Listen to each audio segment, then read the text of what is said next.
Have you ever had a moment so perfect you wished you could freeze it in time?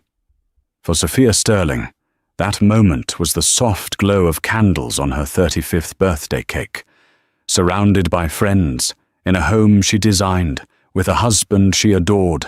Life wasn't just good, it was flawless. But perfection is a fragile thing. What happens when the doorbell rings, and on the other side isn't a late-arriving guest, but a secret that's come to shatter everything? Stay with me as we unravel a story of betrayal that turns into a confession so shocking it rewrites an entire family's history, all while a camera was secretly streaming it to the world. The air in Sophia Sterling's home hummed with the gentle murmur of success. It was the sound of clinking champagne flutes, soft jazz spilling from hidden speakers, and the low, confident laughter of people who believed their futures were as secure as the stock market. Tonight, that sound was a symphony dedicated to her. It was her 35th birthday, and the party was a perfect reflection of the life she and her husband, Andrew, had meticulously built.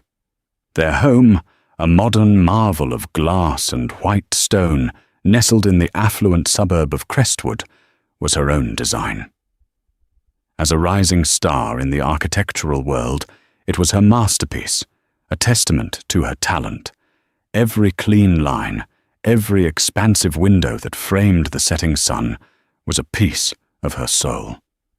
She moved through the crowd, a vision in an emerald silk dress that matched the deep, steady green of her eyes. She smiled, accepted compliments on the house, on her dress, on the canapes. Andrew was never far from her side, his hand resting possessively on the small of her back. To everyone here, Andrew Sterling was the complete package, devastatingly handsome, with a charming smile that could disarm anyone, and the heir to Sterling and Sons, a lucrative property development empire. He was the golden son, the perfect husband. "She's outdone herself again," she heard someone whisper as she passed. "They're the perfect couple."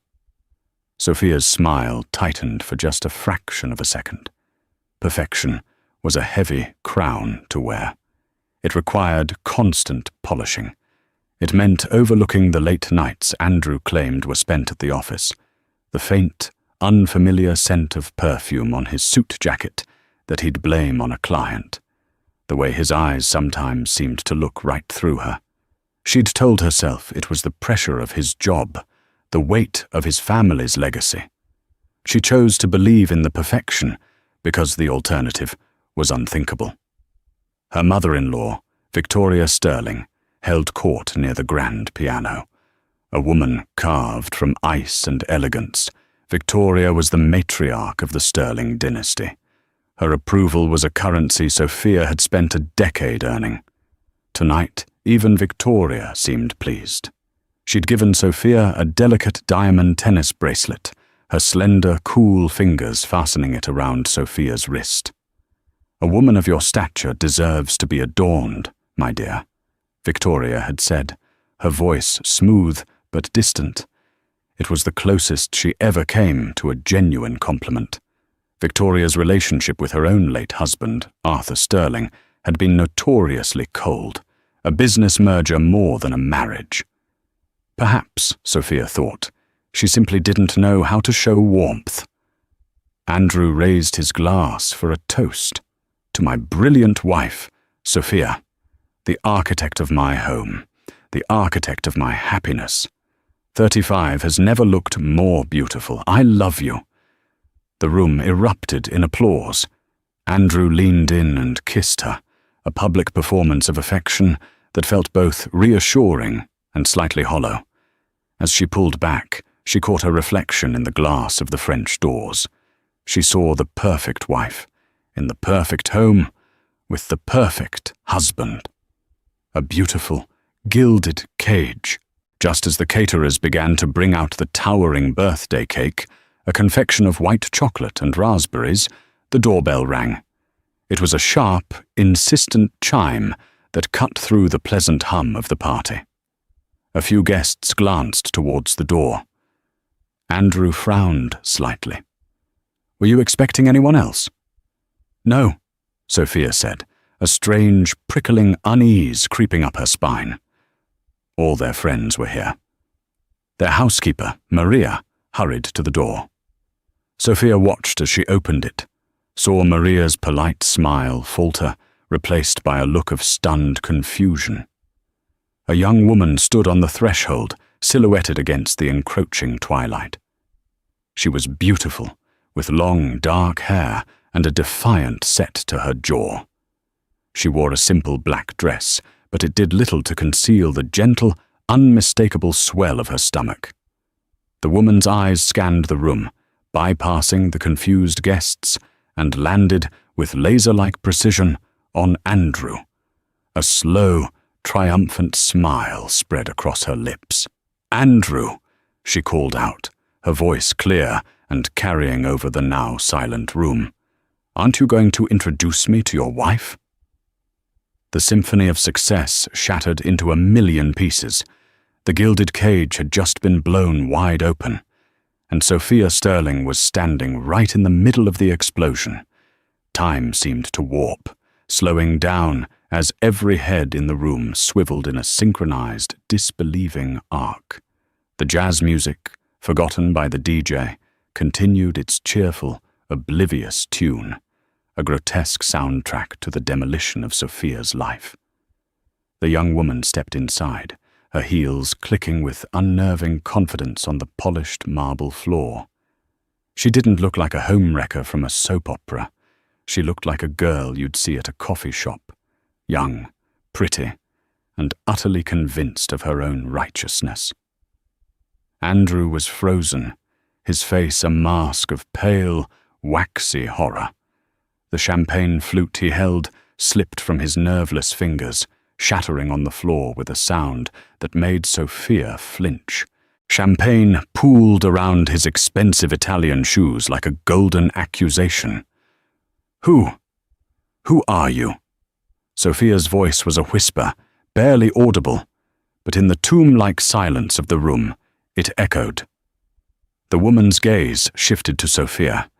There was no sympathy in her eyes, only a chilling sort of pity. "My name is Chloe, and I'm carrying Andrew's baby." A collective gasp rippled through the guests. It was a physical, visceral sound of shock.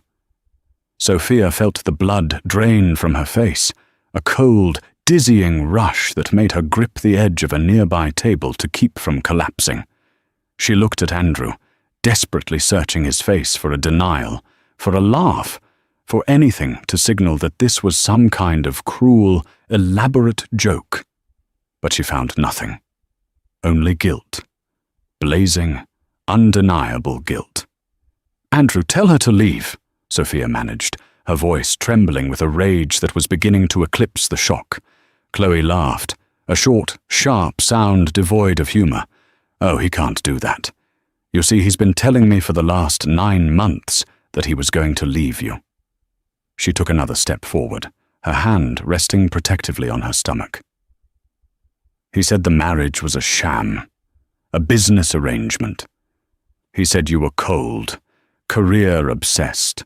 He said he loved me." Each word was a hammer blow, systematically dismantling the foundation of Sophia's 10-year marriage. The friends who had been celebrating her moments before now stared with a mixture of horror and morbid curiosity. They were no longer guests. They were spectators at a public execution. "Get out of my house," Sophia said, her voice gaining a sliver of strength. "I think you mean our house," Chloe retorted, her eyes sweeping over the high ceilings and expensive art. "Or at least it will be. My son deserves to be raised in his father's home." Andrew finally found his voice, but it was a strangled, pathetic thing. "Chloe, this is not the time or the place." "When is the time, Andrew?" She shot back, her voice rising. "You keep putting it off. I'm 5 months pregnant. I'm done waiting in the shadows while you play the perfect husband to her. Everyone here deserves to know the truth. This man, this pillar of the community, is a liar and a cheat. To cement her claim, Chloe reached into her purse and pulled out her phone. With a few taps, she turned the screen towards the horrified crowd. It was a picture of her and Andrew laughing together on a boat, the sun glinting off the water. Andrew's arm was draped around her, his smile unguarded and genuinely happy in a way Sophia hadn't seen in years. It was followed by a screenshot of a text message, ostensibly from Andrew. "Just get through this stupid party, then I'm all yours, I promise. Love you." The evidence was irrefutable. The betrayal was absolute. Sophia's best friend, Sarah, rushed to her side, wrapping a protective arm around her. "Let's get you out of here, Sophia." But Sophia couldn't move. She was paralyzed, watching the life she knew burn to the ground. She looked past Andrew, past the intruder, to her mother-in-law. Victoria Sterling stood perfectly still, her expression unreadable. She wasn't looking at her distraught son or the humiliated wife. She was looking at Chloe, her eyes narrowed in a cold, analytical assessment, as if she were examining a hostile corporate takeover rather than a family catastrophe. There was no shock on her face, only a strange, unsettling calmness. The guests, sensing the party was irrevocably over, began to make their excuses, murmuring apologies as they scurried for the door, eager to escape the suffocating atmosphere of betrayal. The whispers would be all over town by morning. The perfect couple was no more. Finally, only a few people remained: Sophia, Andrew, Chloe, Sarah, and Victoria. Sophia turned to Andrew, her carefully constructed composure finally cracking. The pain was a physical thing, a shard of glass in her chest. 10 years, Andrew, she whispered, her voice breaking. Was any of it real? He couldn't meet her eyes. He just stared at the shattered glass on the floor. Sophia, I can explain. Explain what? She cried, the sound raw and wounded. Explain how you whispered you loved me this morning while you were planning your life with her. Explain that text message? Explain that baby? She didn't wait for an answer. She turned and walked, blindly, towards the sweeping staircase, each step an monumental effort. She didn't know where she was going. She just knew she had to get away from the ashes of her perfect life. The days that followed were a blur of grey, featureless hours.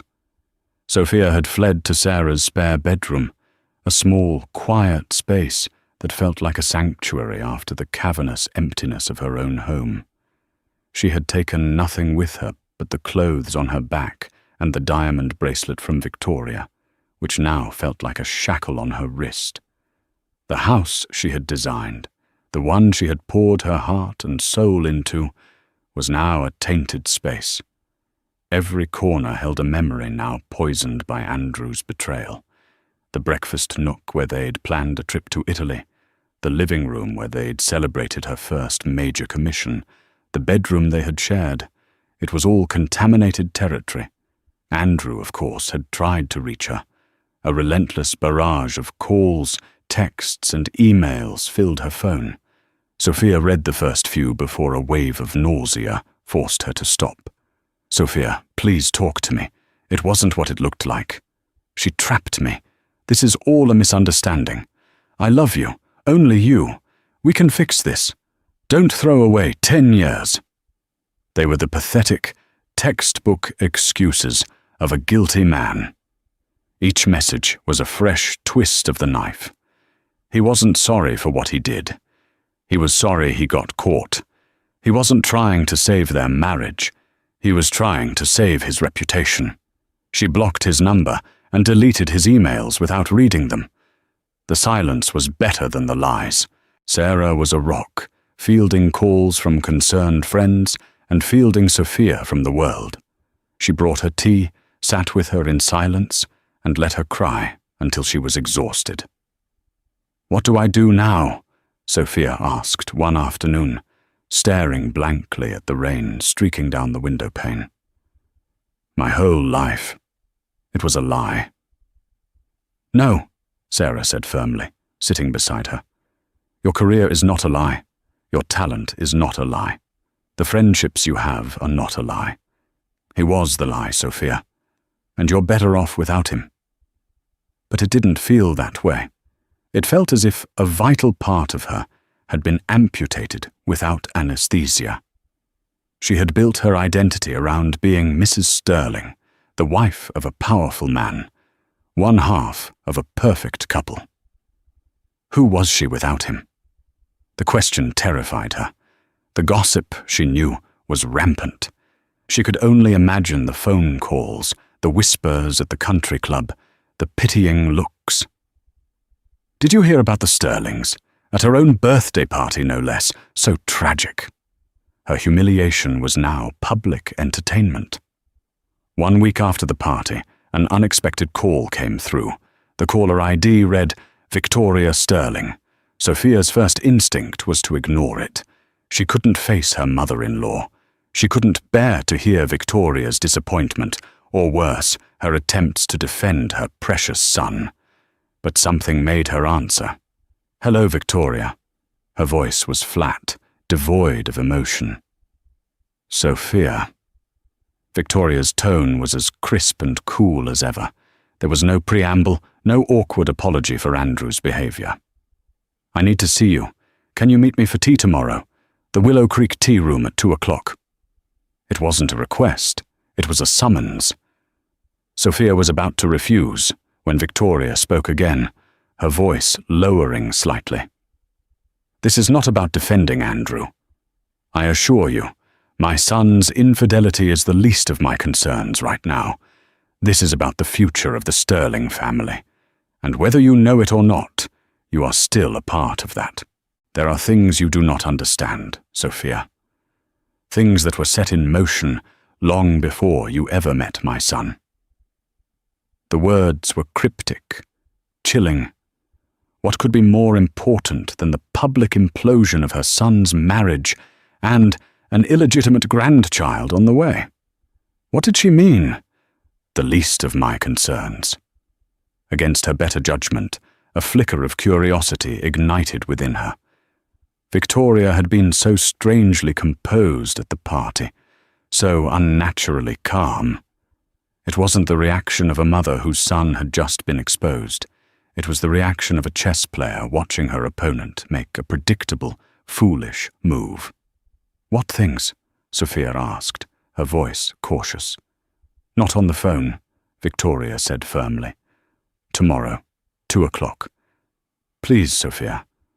I wouldn't ask if it weren't a matter of the utmost importance. The use of the word please was so uncharacteristic for Victoria that it shocked Sophia more than anything else. In 10 years, she had never heard her mother-in-law say it. All right, Sophia heard herself say. I'll be there. After she hung up, she stared at her phone, a deep sense of foreboding settling over her. Victoria Sterling was not a woman who engaged in idle drama. She was a woman who dealt in power and secrets, and Sophia had the unnerving feeling that the carefully polished stones of the Sterling family facade were about to be overturned, revealing something far older and darker than a simple affair. The Willow Creek Tea Room was a place of quiet, old-world elegance. It was all hushed tones, polished silver, and the delicate scent of bergamot and baked scones. It was Victoria's territory. Sophia felt out of place in her simple grey sweater and trousers, feeling as though the misery of the past week was a shabby coat she couldn't take off. Victoria was already seated at a secluded corner table, a single cup of Earl Grey before her. She looked as immaculate as ever in a cream-coloured Chanel suit, not a single silver hair out of place. She watched Sophia approach, her dark eyes giving nothing away. "Thank you for coming, Sophia," she said, gesturing to the chair opposite her. Sophia sat, her hands clasped tightly in her lap. I'm not sure why I'm here, Victoria. If this is about convincing me to take Andrew back—" "It's not," Victoria cut her off, her voice sharp. "Let me be perfectly clear. What Andrew did was a disgrace. It was weak, common, and beneath the Sterling name. He has disappointed me more than you can possibly imagine." The word surprised Sophia. She had expected excuses, pleas for family unity, not outright condemnation. A waitress appeared, and Sophia numbly ordered a chamomile tea. When they were alone again, Victoria leaned forward slightly, her voice low and conspiratorial. "Sophia, our family, the Sterling Empire, was not built on love matches. It was built on strategy, strength, and the meticulous maintenance of our reputation. My marriage to Arthur was one such arrangement. He was a brilliant but deeply cruel man. He controlled everything and everyone in his orbit, including me." This was a shocking admission. Victoria never spoke of her late husband in anything but reverent, respectful tones. "He was difficult," Sophia offered cautiously. Victoria let out a dry, mirthless laugh. "Difficult? Arthur was a tyrant who wore a bespoke suit. He saw people as assets or liabilities. There was no in-between. I stayed for one reason, and one reason only: Andrew. I was determined that my son would not be the man his father was. I wanted him to have a life of his own, a marriage based on partnership, not possession. That's why I was so pleased when he chose you. You are strong, intelligent, independent. You were not a liability. You were his greatest asset." She took a slow sip of her tea, her eyes fixed on Sophia. "To see him throw that away for a cheap, foolish affair, it is not just a betrayal of you. It is a betrayal of the 40 years I spent enduring his father." Sophia didn't know what to say. She was seeing a side of her mother-in-law she never knew existed, a woman who had been trapped, who had sacrificed, who was now watching her life's work crumble. "That girl, Chloe," Victoria continued, her voice hardening. "I did not believe her appearance was a coincidence. The timing was too perfect, the execution too theatrical. So I had her investigated." "You what?" "I have people, Sophia. People who are very good at finding information. Chloe is not some lovesick girl who was swept off her feet. She is a cocktail waitress with a history of targeting wealthy, married men. But this is different. 2 months ago, a large anonymous deposit was made into her bank account. A deposit far too large to be a simple gift from my son." Sophia stared at her, horrified. "You think someone paid her to do this?" "I am certain of it," Victoria stated. "Someone wants to destroy the Sterling family. They used my son's weakness as the key to unlock the door. By creating a public scandal and introducing a potential heir, they could trigger clauses in the family trust, challenge Andrew's leadership at the company, and send our stock into a free fall. This was never about love. It was a corporate attack disguised as a personal drama. The scale of the deception was staggering. It was far bigger and more sinister than a simple affair." "Who?" Sophia whispered. "Who would do that?" "I have my suspicions," Victoria said, her lips thinning into a hard line. "A disgruntled cousin, a business rival. Arthur made many enemies. But suspicion is not proof, which is why I need your help." "My help? What can I possibly do?" Here it was, the true purpose of this meeting. Victoria laid out her plan with the cool precision of a general planning a battle campaign. "I am arranging a family meeting at my house in 2 days. Andrew will be there. I will ensure Chloe is there as well. I want you to be there too." "Absolutely not," Sophia said, standing up. "I will not be in the same room as them. I will not be a part of your family games, Victoria." "Sit down, Sophia," Victoria commanded, her voice like steel. Sophia, to her own surprise, found herself obeying. This is not a game. This is about taking back control. I have a way to expose this entire conspiracy, to neutralize Chloe, and to force Andrew to confront the consequences of his actions in a way he never has before. But it will only work if you are there. I need you to be the wronged party, the victim. Your presence gives the entire event its moral authority. And what do you get out of it? Sophia asked, her eyes narrowed. You save the company, the family name. Yes, Victoria admitted without hesitation. But I also get to free myself from the legacy of Arthur Sterling once and for all. And I want to give you the truth. All of it. After that, what you choose to do, whether you divorce Andrew, take him for every penny he has, or never speak to any of us again, will be your decision, made with all the facts. I owe you that. She reached across the table and, for the first time ever, placed her cool hand over Sophia's. I have one more thing to ask of you. It will seem strange, but you must trust me. During this meeting, I will be setting up a camera. It will be live streaming to a private, invitation-only group. It's for insurance. No one will know but you and me. Can you trust me, Sophia? Just this once? A live stream? The idea was bizarre, theatrical. What could Victoria possibly be planning that needed to be broadcast? Sophia's mind reeled. This was a descent into a world of corporate espionage and family secrets she had never known existed. Her personal heartbreak was just a pawn in a much larger, more dangerous game. She looked into Victoria's eyes and saw a flicker of something she had never seen before. Desperation. The untouchable matriarch was on the edge of a precipice.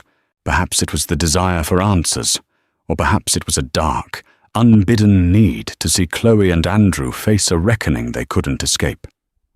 Whatever it was, Sophia made a decision.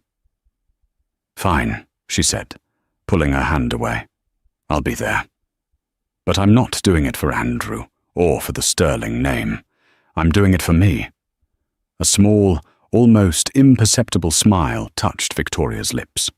That's all I ask. Victoria's home was nothing like the modern, airy space Sophia had built. It was an old-world mansion, a fortress of dark wood, heavy velvet drapes, and ancestral portraits whose eyes seemed to follow you down the long, echoing halls. It was a house that kept its secrets well. Sophia arrived exactly on time, her heart a cold, heavy knot in her stomach. She had chosen her armor carefully, a sharply tailored black pantsuit that projected an aura of professionalism and emotional distance she did not feel. Sarah had tried to talk her out of it, calling it a suicide mission, but Sophia's resolve was firm. She needed to see this through to the end. A grim-faced butler led her to the library. The room was just as imposing as the rest of the house, lined with floor-to-ceiling bookshelves, filled with leather-bound volumes that looked as if they hadn't been touched in a century. A fire crackled in the hearth, casting long, dancing shadows on the walls. They were all there, arranged like pieces on a chessboard. Andrew stood by the fireplace, his face haggard and pale. He looked as though he hadn't slept in days. When he saw Sophia, he took a step towards her, his mouth opening as if to speak, but she gave him a look so frigid it stopped him in his tracks. Chloe was seated in a wing-back chair, the picture of smug confidence. She had dressed for the part of the grieving but determined mother-to-be, wearing a soft, flowing maternity dress. She looked at Sophia with undisguised triumph, and in the center of it all, seated behind a massive mahogany desk, was Victoria. She was the queen, surveying her board. Beside her, on the corner of the desk, sat a laptop, its screen angled away from the others. Sophia noticed the small green light of the webcam was on. The live stream had begun. A shiver ran down her spine. Who was watching this bizarre theatre unfold? "Thank you all for coming," Victoria began, her voice cutting through the thick, tense silence. "I believe it's time we put an end to this unfortunate situation with clarity and finality." She looked directly at Chloe. "Miss Dubois, you have made some very serious claims. You have asserted that you are carrying my son's child and that he has promised to build a life with you." "They're not claims, they're facts," Chloe said, her voice full of saccharine sincerity. "I love Andrew, and he loves me. We didn't want to hurt anyone, but we can't deny our feelings or the fact that we have a child on the way." Andrew winced, but said nothing. He looked utterly lost, a puppet whose strings had been cut. "I see," Victoria said, her tone icy. "And what is it you are hoping to achieve today? What is your desired outcome?" Chloe leaned forward, her performance reaching its peak. "I don't want to be unreasonable. I just want Andrew to do the right thing, to acknowledge our son, to provide for him. I want a home for us, and his rightful place in the Sterling family. I'm willing to be discreet for a generous settlement." There it was, the demand, the end game. Sophia felt a surge of white-hot anger. To see her marriage, her life, reduced to a financial negotiation was a profound insult. She remained silent, remembering Victoria's instructions. She was here to be a witness, not a participant. "A settlement," Victoria repeated, tasting the word as if it were poison. She turned her cold gaze on her son.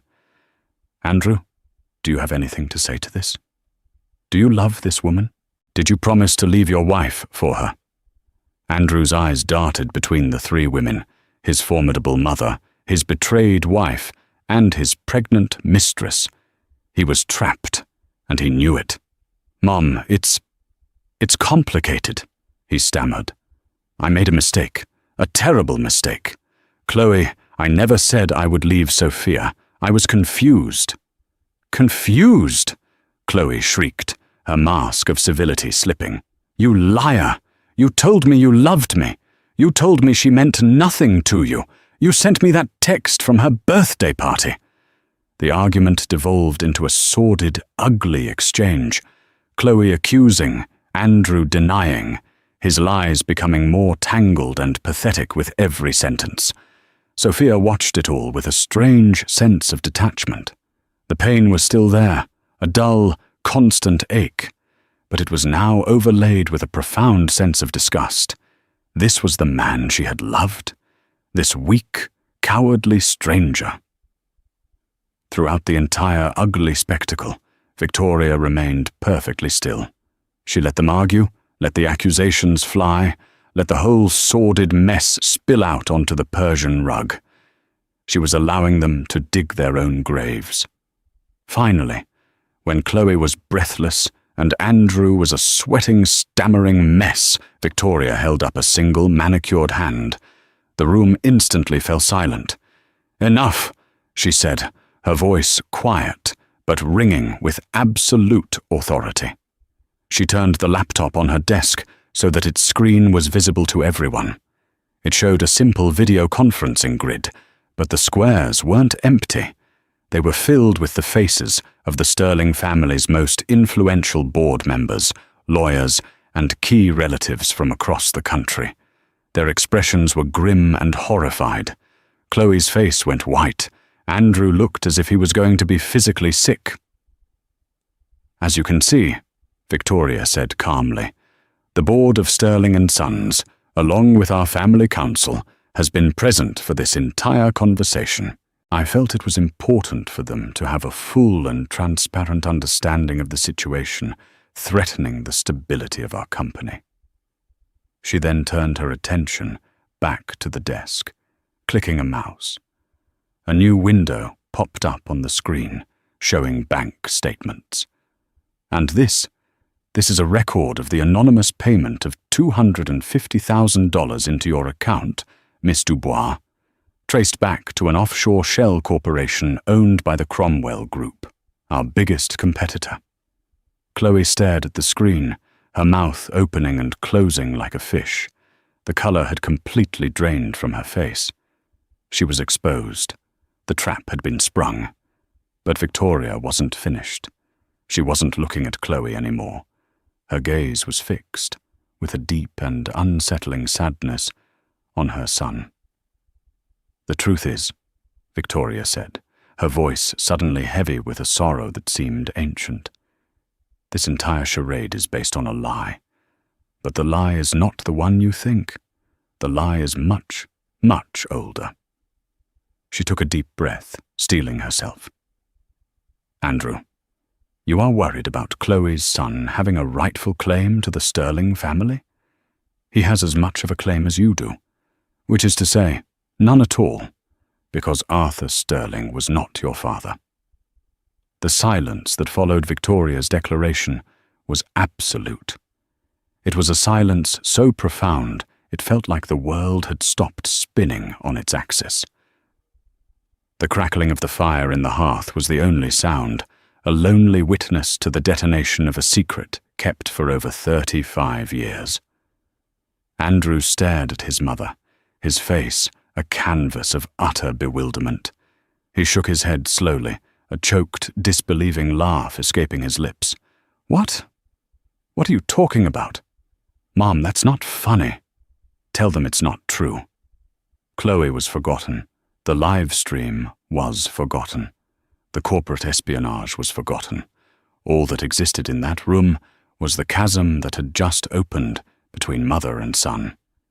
Victoria's expression was one of profound, weary sadness. The iron mask of the matriarch had fallen away, revealing a woman Sophia had never seen before. A woman who was exhausted from carrying a burden for a lifetime. "I wish it weren't true, Andrew. God, I have wished that every single day of your life," she said, her voice trembling for the first time. "But it is."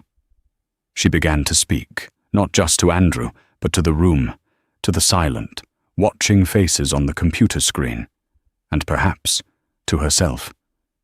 Her voice was low and steady, a confessional tone that demanded silence. "Before I was Victoria Sterling, I was Victoria Davenport.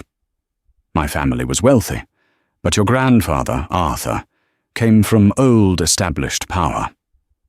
To my parents, the marriage was the ultimate merger. They saw it as a transaction, and I was the asset being traded. But I was in love with someone else." She looked away, her eyes focused on a distant memory. "His name was Davis. He was an artist. He had nothing to his name but a brilliant talent and a heart that saw me, not my family's fortune. We were going to run away together. But my parents found out. They threatened me. They threatened to ruin him. They forced me to end it. They pushed me into Arthur's arms." Sophia watched, mesmerized. This was the story behind the cold, distant woman she thought she knew. A story of lost love and a gilded cage far more terrible than her own. "The week before the wedding," Victoria continued, her voice dropping to a whisper, "I met with Davis one last time to say goodbye. It was the hardest thing I have ever done. We both knew it was the end. What I didn't know, what I wouldn't realize until 2 months later, was that our goodbye had left me with a part of him." She looked directly at Andrew, her eyes shimmering with unshed tears. "You, Andrew. You are Davis's son." Andrew stumbled backward, collapsing into a chair as if his legs could no longer support him. No, it's not possible. My father. Arthur. Arthur suspected," Victoria said, her voice hardening again as she mentioned her husband's name. "He never knew for certain, but the suspicion was enough for him. It became his weapon. He used it to control me, to isolate me. He agreed to raise you as his own, to give you the Sterling name, on one condition, that I would be his perfect, obedient wife, forever in his debt. He never loved you, Andrew. He saw you as my failure, my permanent sin. The cruelty he showed you, the impossible standards he set for you. It was his way of punishing me, through you. Suddenly, Andrew's entire life was reframed. His desperate need for his father's approval, Arthur's cold and constant criticism, the feeling that he could never quite measure up, it all clicked into place with horrifying clarity. He wasn't a disappointing son.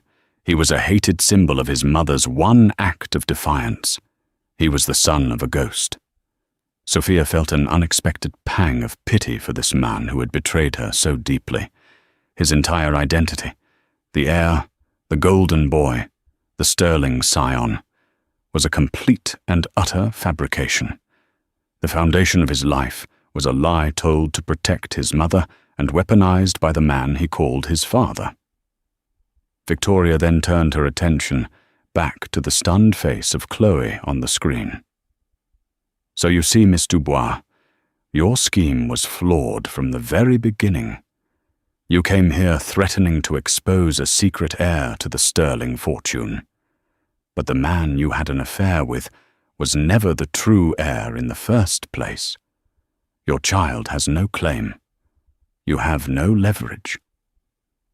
She closed the laptop with a soft, final click, severing the connection to the horrified onlookers. The private family drama was over. The public confession was complete. Chloe stared, her mouth agape, the color rushing back to her face in a wave of panicked fury. Her plan, her payday, her entire future had just evaporated. She had been played by a master. You're lying, she stammered, scrambling for purchase. This is just some crazy story to get out of paying me. Believe what you wish, Victoria said, rising from her chair.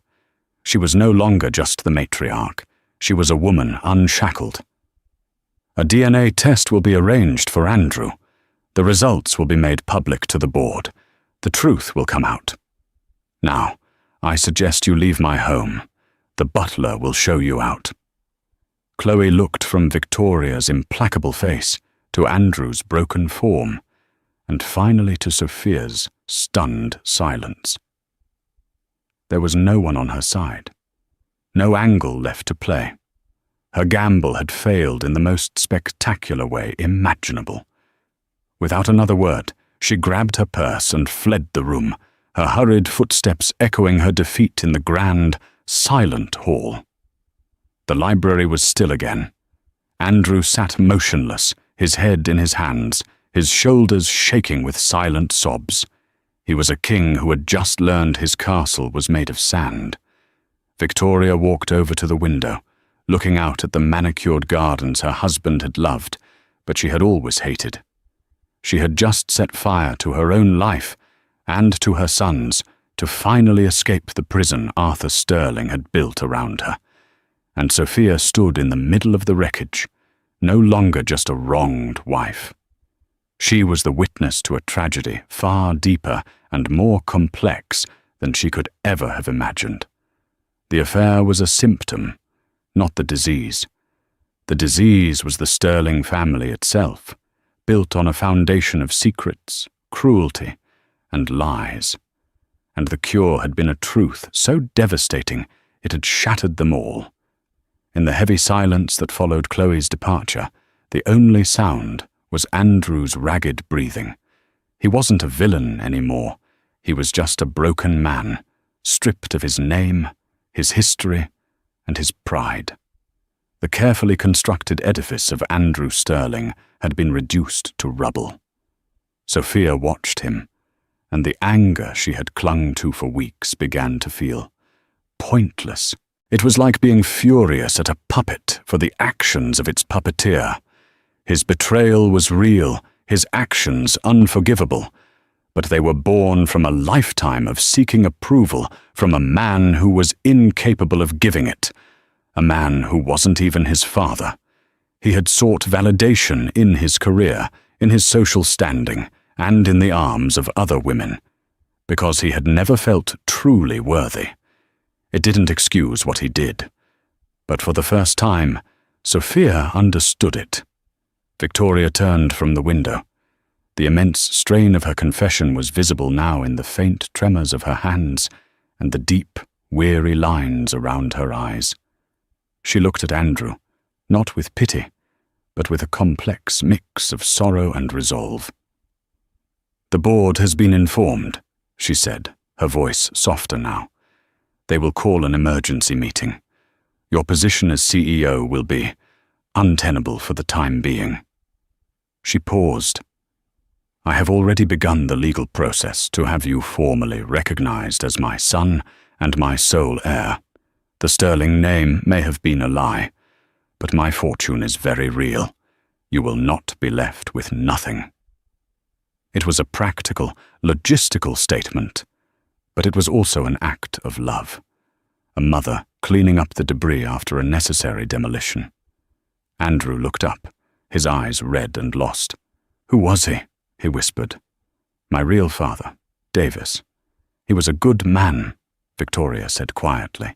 "He passed away from cancer 10 years ago. I followed his career from a distance. He became quite well known. He married, had a daughter. I am told he was very happy." The finality of that statement hung in the air. There would be no reunion, no chance for Andrew to meet the man whose blood ran in his veins. He was, and would always be, an orphan to his own history. Finally, Sophia knew it was time for her to leave. This was a private grief, a family reckoning that no longer included her. She turned to go, but Victoria's voice stopped her. "Sophia." Sophia faced her. The two women looked at each other, a silent understanding passing between them. They were both survivors of the Sterling legacy, in their own ways. "Thank you," Sophia said simply. It felt like an inadequate phrase for the cataclysmic truth she had just witnessed, but it was all she had. "I didn't do it for you, or even for Andrew," Victoria replied, her honesty unwavering. "I did it for me. I have lived in Arthur's shadow for 40 years. I have choked on this secret for 35. I refused to let his ghost and some opportunistic little girl be the ones to finally burn this house down. I chose to light the match myself." She walked over to Sophia, her gaze direct. "What you do now is your choice. You have every right to divorce him. In fact, I would advise it. You deserve a life that is not built on the dust of a demolished house. Start over. Build something new. It's what you're good at." In that moment, Sophia felt a profound and unexpected respect for her mother-in-law. Victoria was not just a cold matriarch. She was a woman of incredible, terrifying strength who had just reclaimed her own life, no matter the cost. Sophia nodded, and without a backward glance at the weeping man in the chair, she walked out of the library and out of the imposing Sterling mansion for the last time. The drive back to Sarah's apartment felt surreal. The world outside was the same. Cars driving, people walking their dogs. But her own world had been fundamentally altered. She didn't know what the future held. The divorce was inevitable. Andrew had to embark on a journey to figure out who he was without the Sterling name, without his father's ghost haunting him. Maybe one day he would become a man she could respect again, but she knew he could never again be a man she could love. The trust was not just broken, it had been built on a foundation that never existed. Her own future, however, felt clear. The weight of maintaining the perfect life was gone. The pressure to live up to the Sterling name was gone. All that was left was her, Sophia, the architect. She thought of Victoria's final words, "Build something new." And for the first time in weeks, Sophia Sterling smiled. It wasn't a big smile, but it was real. It was the smile of a woman who had just been handed a blank blueprint. The demolition was over. It was time to start designing. The 3 weeks that followed the confession were strangely quiet. The world, which had tilted so violently on its axis, had settled into a new, unfamiliar alignment. For Sophia, the silence was a balm. She had moved out of Sarah's guest room and into a minimalist, sun-drenched loft in the city's arts district. It was a space of clean lines, polished concrete floors, and a single, massive, floor-to-ceiling window that looked out over the sprawling, energetic pulse of downtown. It was the antithesis of the Sterling mansion, a space that held no secrets, no ghosts, only potential. She had spent her days doing the one thing that had always centered her. She designed. With charcoal pencils and vast sheets of architectural paper spread across a simple drafting table, she drew. She wasn't designing homes for the wealthy elite. She was sketching concepts for a new public library, a women's shelter, a community arts center. She was pouring her pain, her confusion, and her burgeoning sense of freedom into structures meant to serve, to shelter, to inspire. It was a form of therapy, a way of reclaiming her identity, not as a Sterling, but as a creator. The public fallout, however, had been anything but quiet. The business world was a hornet's nest of speculation. It started with a terse press release from Sterling & Sons announcing Andrew Sterling was taking an indefinite leave of absence for personal reasons. This was followed by financial news reports detailing a sudden, dramatic shake-up on the board. Victoria Sterling, once a silent power, had emerged from the shadows. Financial columnists wrote lengthy pieces analyzing her brilliant, ruthless maneuver. She hadn't just saved the company from a hostile takeover by the Cromwell Group. She had consolidated her power, purged the board of anyone whose loyalty was questionable, and stabilized the stock after an initial panic. She had burned down the patriarchy of her late husband and rebuilt the empire in her own image. Sophia's lawyer, a sharp, empathetic woman named Catherine, had handled the divorce proceedings with quiet efficiency. As Victoria had predicted, there was no fight. Andrew's legal team sent a single, brief response. He agreed to all of Sophia's terms. He would sign whatever she put in front of him. There was no argument over the house she had designed, the assets they had accumulated, or the future of their shared life. It was a surrender. "He's not asking for anything," Catherine had told her over the phone, a note of surprise in her voice. "He's letting you write the entire settlement. In my 20 years of practice, I've never seen anything like it from a family this wealthy." But Sophia understood. What could he possibly ask for? Their shared life had been based on a lie he hadn't even known he was living. She instructed Catherine to draft an agreement that was fair, not punitive. She would take her share of their marital assets and full ownership of the house, her creation. She wanted nothing more. She had no desire to be funded by the Sterling legacy. She was determined to be the architect of her own fortune. One crisp autumn afternoon, a text message lit up her phone. The number was unknown, but the message was unmistakable. "Sophia, it's Andrew. I know I have no right to ask, but would you meet me? Just once, to talk. There's a small park on Ellison Avenue, tomorrow at noon. If you're not there, I'll understand." Her first instinct was to delete it. What was there left to say? But a deeper, quieter part of her knew this was a necessary final step. She couldn't begin building her new life until the last of the old debris was cleared away. The next day, she found him sitting on a solitary bench overlooking a small duck pond. The change in him was startling. Gone was the perfectly tailored suit, the confident posture, the aura of inherited power. He wore a simple grey Henley and jeans, and he looked smaller, more human. The dark circles under his eyes spoke of sleepless nights, but there was a stillness in him she hadn't seen before. The frantic, desperate energy was gone. He stood as she approached. "Thank you for coming," he said, his voice quiet. "Andrew," she replied, her tone neutral. She remained standing. "I don't want to make excuses," he began, looking not at her, but at the water. "There are no excuses for what I did to you. The lies, the affair, it was cowardly and cruel, and you deserved none of it. I was a weak man, Sophia, hiding inside a powerful name. I spent my whole life trying to earn the love of a man who, it turns out, despised me from the moment I was born.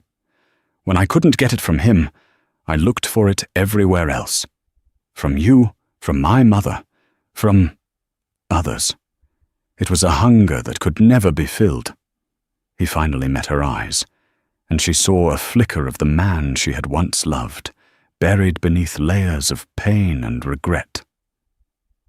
"When my mother told the truth, it was like the world ended.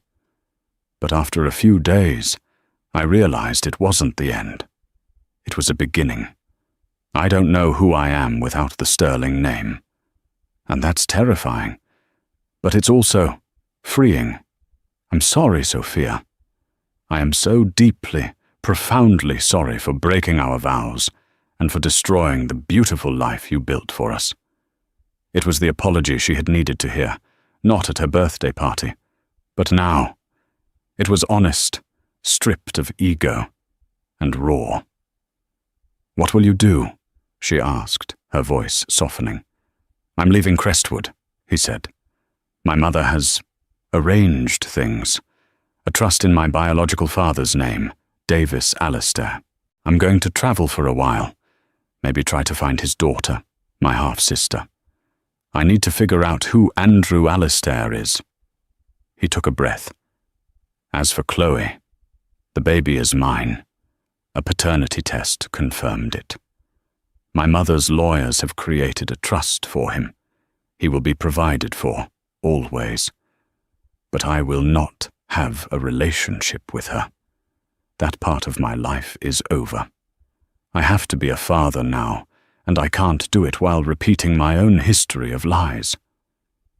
Sophia nodded slowly, a sense of finality washing over her. This was the end. Not a fiery, dramatic end, but a quiet, somber one. The closing of a book. "I hope you find him, Andrew," she said, and she meant it. "I hope you find yourself." She turned and walked away, not looking back. She didn't need to. The echo of the falling walls was finally fading, and ahead of her there was only the clean, quiet space of a future waiting to be designed. That night, Sophia didn't just lose a husband. She witnessed the implosion of a dynasty, built on a secret a mother kept for 35 years. It's a stark reminder that the families that seem the most perfect on the outside are often the ones hiding the deepest cracks. Sophia's story isn't just about the pain of betrayal, but about the incredible strength it takes to walk away from the rubble and build a new life from scratch, on your own terms. What would you have done in her shoes? Could you ever find pity for a man like Andrew after his world was shattered? If this story of secrets, lies, and ultimate liberation resonated with you, please give this video a thumbs up. Share it with someone who appreciates a story that's more than what it seems on the surface. And don't forget to subscribe and hit the notification bell so you won't miss our next real-life drama. Thank you for listening.